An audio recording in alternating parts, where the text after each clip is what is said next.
Мой неформал сегодня косит под петербурженку. Здесь столько неформально одетых людей. Вообще другой стиль, чем в Москве и в других городах. Даже сразу выделяются люди, кто приезжий, а кто местный. С какой-то изюминкой, с таким подтекстом. И абсолютно свободно. Да? Не выпендриваясь. Не выпендриваясь, да. Вроде бы как и одета в несочетающиеся вещи, но смотрится очень стильно. Называется «Пришли позавтракать в легкую». У меня 2 яйца пашот, какие-то шкварки. Это бекон. Ну, бекон, какая разница.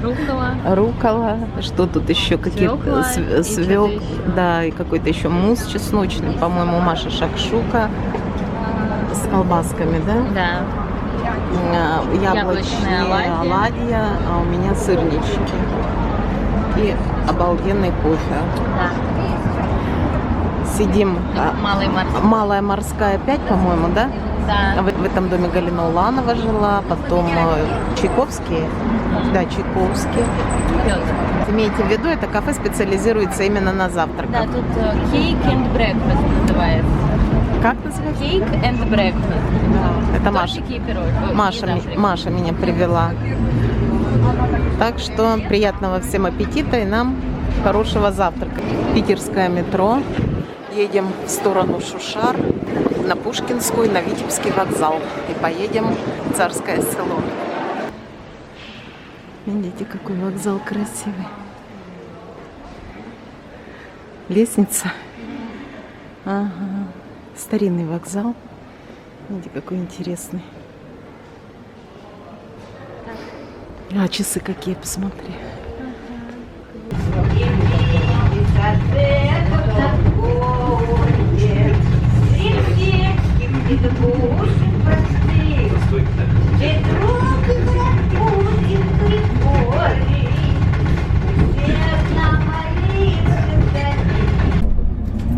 Какой чистый зеленый городок Пушкина.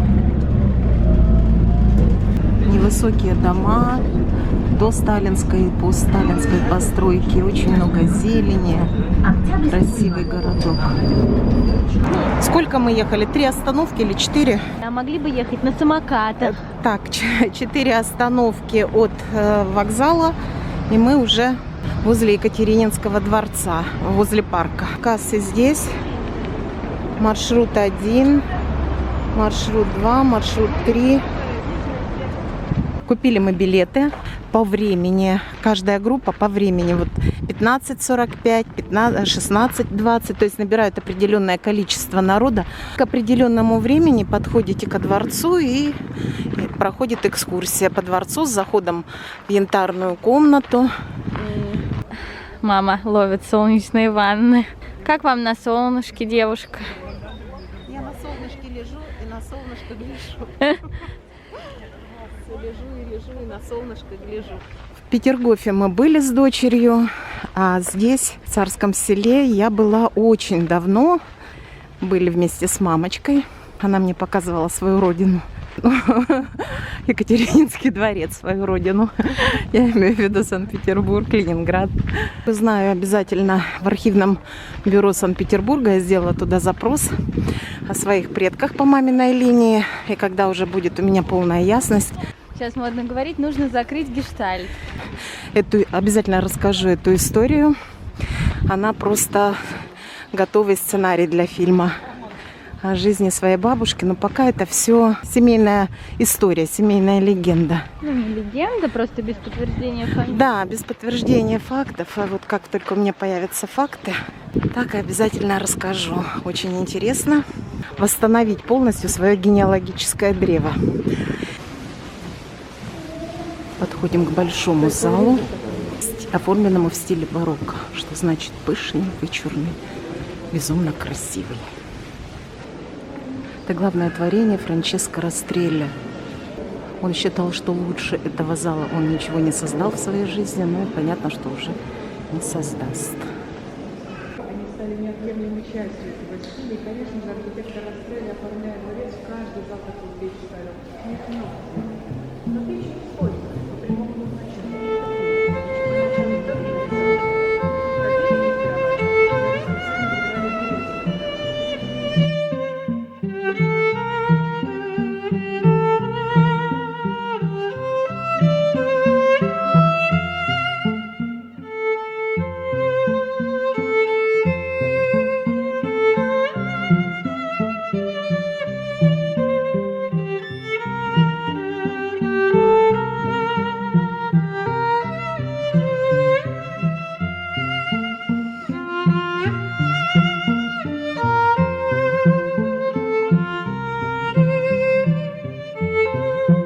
Почему он считается чудом света?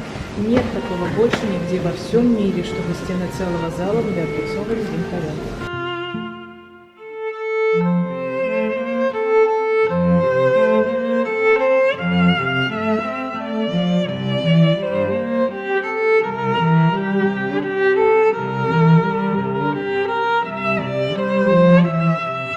На выходе из дворца сувенирная лавка и продается янтарь. Красота неописуемая, все хочется купить. А вот смотри, какая красота. Зеленый или что? Да, зеленый янтарь. Я так думаю, что это янтарь. Посмотрите, какая красота. Вышли мы после экскурсии.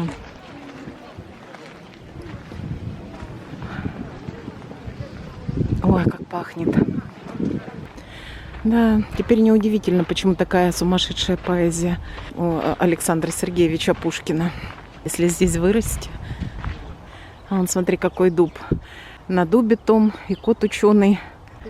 Все ходит по цепи кругом, идет направо песнь заводит, налево сказку говорит, там чудеса, там леший бродит, на ветвях сидит, там по неведомым дорожкам, на неведомых дорожках следы невиданных зверей. Там избушка там на курьих ножках. стоит без окон, без дверей. Да, вот, видимо, здесь и написал Александр Сергеевич под впечатлением от этого парка такие строки. Просто сказочное место.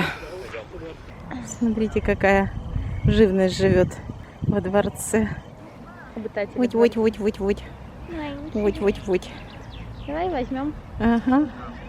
Всем рекомендую сюда приехать, отдохнуть. Просто в девственной природе.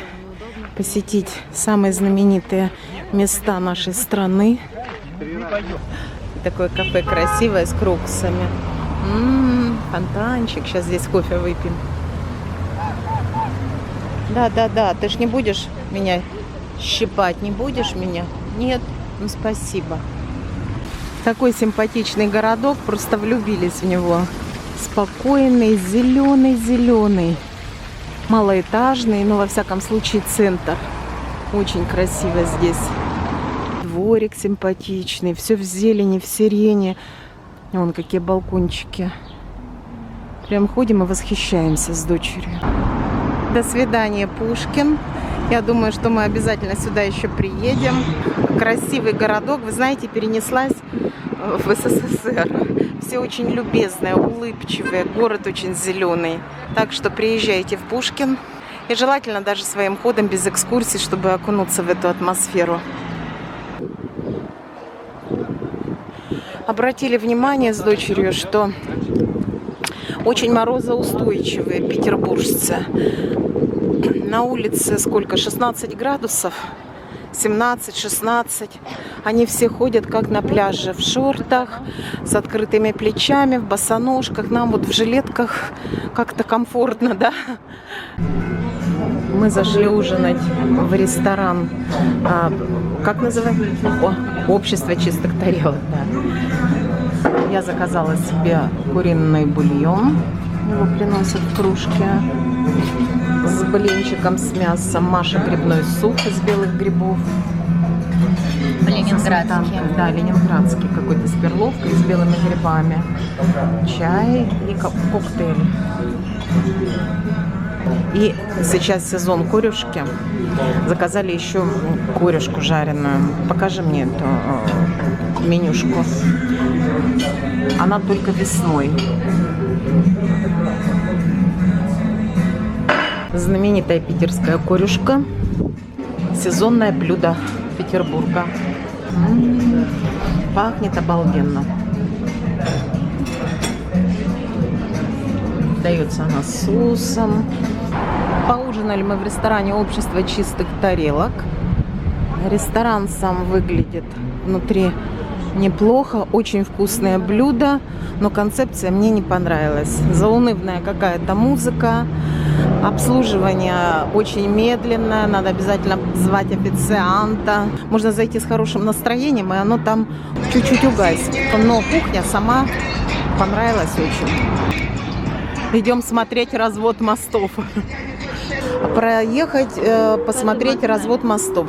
3 экскурсии, которые в ближайшее время отправятся с разводными мостами. В 0,50, да? 0,50. Мосты по времени над Невой, она 1,5-часовая с аудиогидом. Съездим, слушаем экскурсию.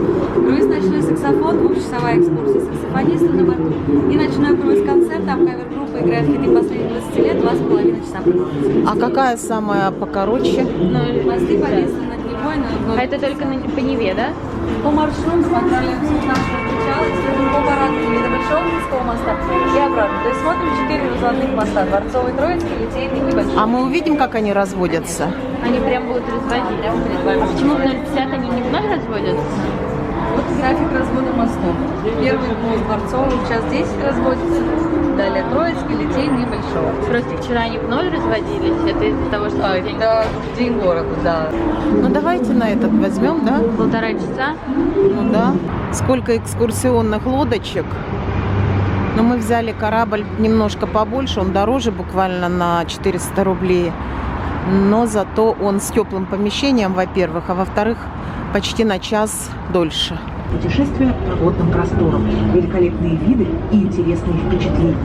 Для вашего удобства в салоне нашего теплохода на нижней палубе работает бар. Пожалуйста, обратите внимание на правила поведения, которые необходимо соблюдать для вашей безопасности.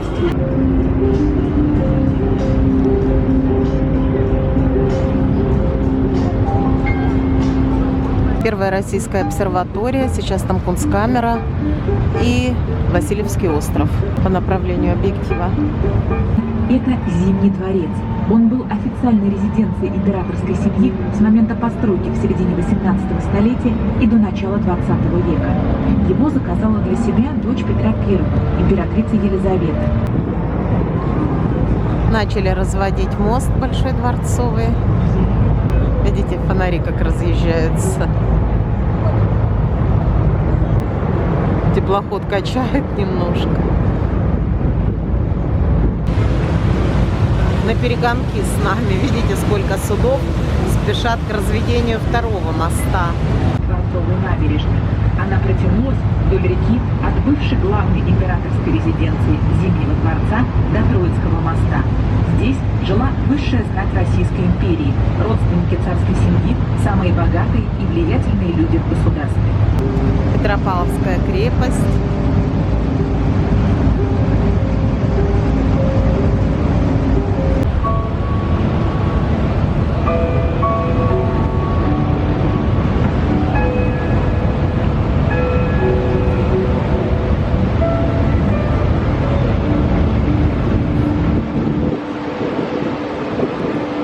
Построены по модели фрегатов 18 столетия.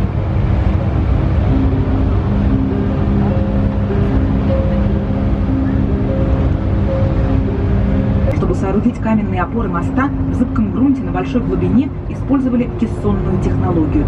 Кессоны – это огромные чугунные ящики, из которых откачивали воду, чтобы рабочие могли трудиться прямо на дне. Болотистая почва, сильное течение Невы и внезапные подъемы воды из-за ураганного ветра привели к нескольким несчастным случаям. В общей сложности на строительстве Литейного моста погибло 25 человек. Стоимость проекта возросла в 1,5 раза, но сдать мост удалось с задержкой всего несколько недель. Третий мост разводим. Литейный. А за ним здание КГБ, сейчас ФСБ, где начинал работать Владимир Владимирович Путин.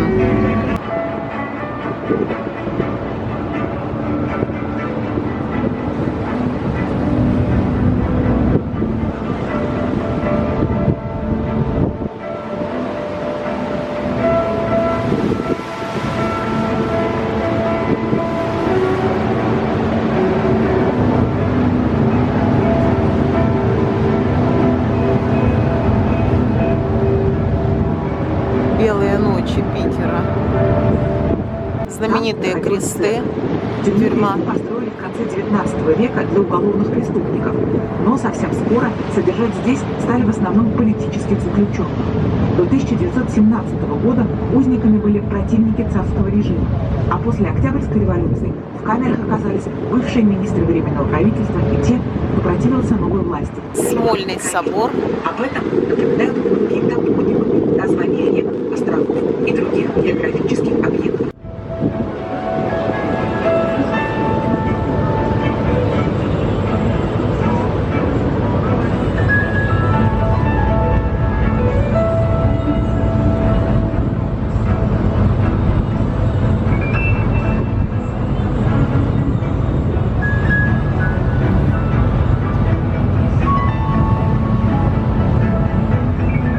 Ночью будут сюда проходить уже высокие, большие. Все, разворачиваемся мы и плывем обратно. Идем обратно. Какая красота, видите? Большой Ухтинский мост. Красота!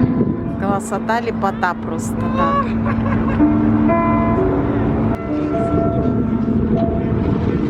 Растущая молодая луна. Посмотрите, белые ночи какие в Санкт-Петербурге.